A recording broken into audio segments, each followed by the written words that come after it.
بسم اللہ الرحمن الرحیم۔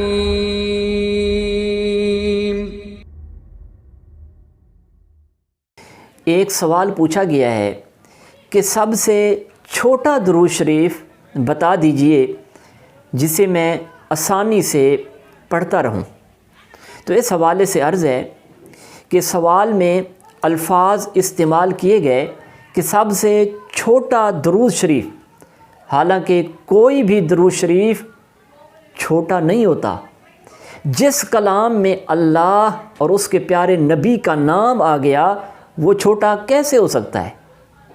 اس لیے تمام درود پاک بڑے ہیں، البتہ بعض درود پاک ایسے ہیں جن میں الفاظ کم ہوتے ہیں اور بعض میں الفاظ زیادہ ہوتے ہیں۔ کم الفاظ والے درود شریف جیسے صلی اللہ علی محمد، صلی اللہ علی النبی اور صلی اللہ علیہ وسلم، یہ اس طرح کے درود و سلام کے صیغے ہوتے ہیں۔ ان میں سے جو بآسانی پڑھ سکتے ہیں وہ پڑھنے کی عادت بنا لیں، البتہ صیغے بدل بدل کر درود شریف پڑھنا چاہیے کہ اس میں شوق بڑھتا ہے۔ جیسے نماز میں صورتیں بدل بدل کر پڑھنے سے خشوع پیدا ہوتا ہے۔